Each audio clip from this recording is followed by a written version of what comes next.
Hello বন্ধুরা, আমার আরেকটা ইন্টারেস্টিং ট্যুর ব্লগে আপনাদের ওয়েলকাম জানাই। বন্ধুরা, আজকে আমি আপনাদের সাথে শেয়ার করব রামেশ্বরমের একটা সুন্দর সাইট সিন, যেখানে থাকবে রামতীর্থম, রামকুণ্ড, লক্ষ্মণ তীর্থম, লক্ষ্মণ কুণ্ড, অগ্নিতীর্থম ঘাট, রামেশ্বরম টেম্পল, আরো অনেক কিছু। বন্ধুরা, একদম ফার্স্ট মর্নিংয়ে ঘুম থেকে ওঠার পরে আপনি দেখে নিতে পারেন রামেশ্বরম টেম্পলটিকে, আর আপনি ঘুরে নিতে পারেন এই রামেশ্বরম টেম্পলের চারপাশটা।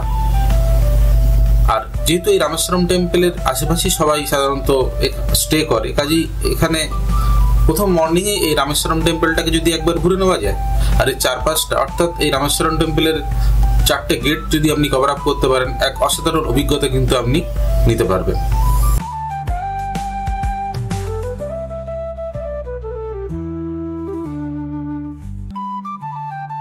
আর এই রামেশ্বরম টেম্পল দেখার পরে আপনি দেখে নিতে পারেন রামেশ্বরমের বিখ্যাত এই অগ্নিতীর্থম ঘাটটিকে।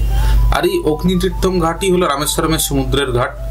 এখানে আপনি মর্নিংয়ে বোট রাইড করতে পারেন, এখানে সকালবেলা সেরে নিতে পারেন আপনার পুণ্য স্নান।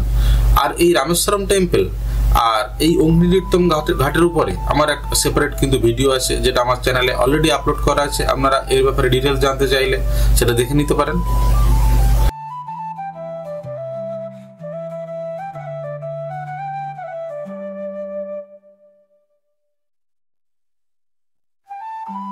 আর এরপরে আপনি দেখে নিতে পারেন রামতীর্থম।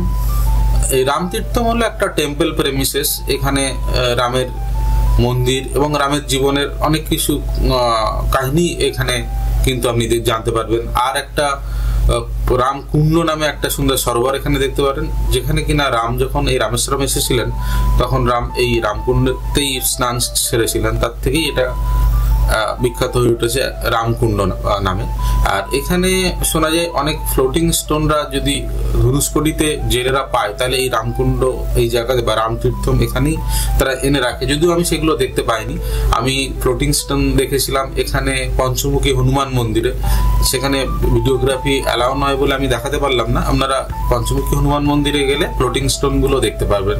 সেখানে 4 থেকে 5টা ফ্লোটিং স্টোন কিন্তু রাখা আছে। আর এই রামতীর্থম জায়গাতে আপনি এলে রামের স্মৃতির সাথে জড়িত, রামের এই রামেশ্বরম স্মৃতির সাথে জড়িত অনেক কিছুই আপনি কিন্তু এখানে দেখতে পারবেন।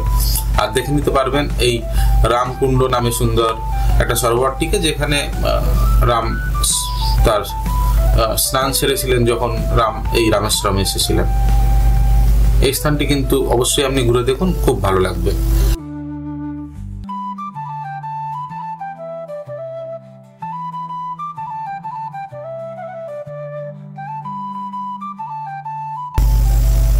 আর এই রামতীর্থম টেম্পলে অনেকগুলো মন্দির আছে, একে একে সব মন্দিরগুলো আপনি কভার করতে পারবেন। মোটামুটি 20 মিনিটের মতো এই জায়গাটিতে আপনার কিন্তু সময় লাগবে।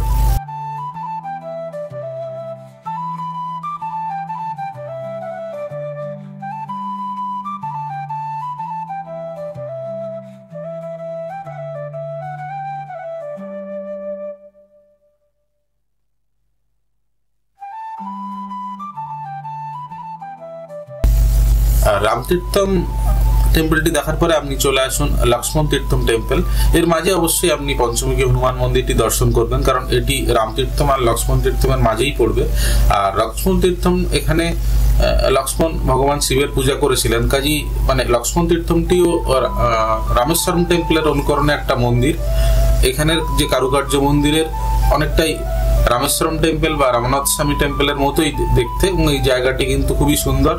এখানটা আসলে কিন্তু একটা অসাধারণ অনুভূতি আপনি নিতে পারবেন।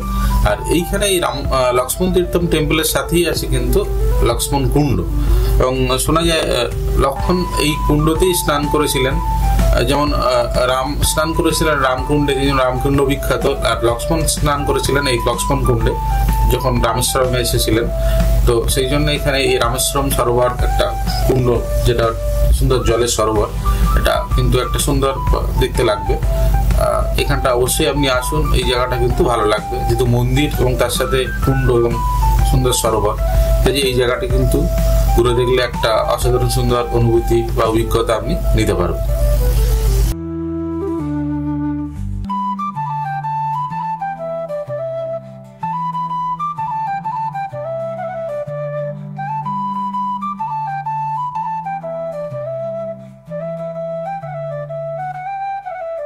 এই স্থানটি ভালোভাবে ঘুরে দেখতে গেলেও অন্তত 20 মিনিটের মতো টাইম কিন্তু আপনার লাগবে।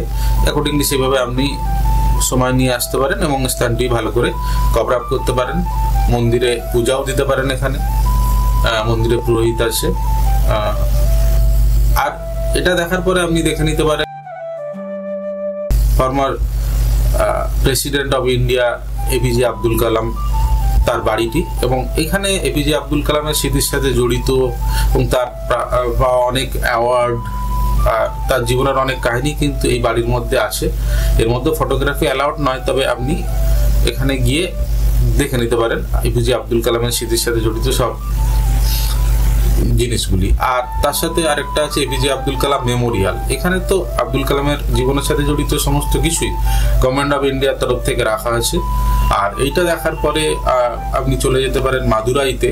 আর মাদুরাইতে যাওয়ার পথে আপনি আরেকবার দেখে নিতে পারেন পাম্বন ব্রিজের ভিউ পয়েন্টটিকে। পাম্বন ব্রিজ থেকে আপনি দেখে নিতে পারেন একদিকে দিগন্ত বিস্তৃত ভারত মহাসাগর, তার নীল জলরাশি, এবং আপনি অন্যদিকে দেখে নিতে পারেন ভারত মহাসাগরের দিগন্ত বিস্তৃত জলরাশি। আর এই পাম্বন ব্রিজের উপরে মাদুরাই ফিরে যাওয়ার সময় একটা ভালো সময় কিন্তু আপনি এখানে কাটাতে পারেন।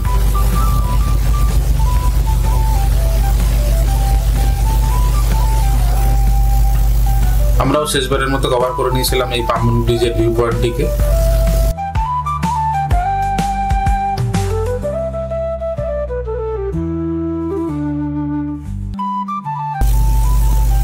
আর এখন চলেছি মাদুরাইয়ের পথে। আর মাদুরাইয়ের পথে যাওয়ার সময় সারি সারি নারকেল গাছ এবং রাস্তার দুধারের ভিউ পয়েন্টগুলো সত্যি আপনার মনোমুগ্ধ করবে।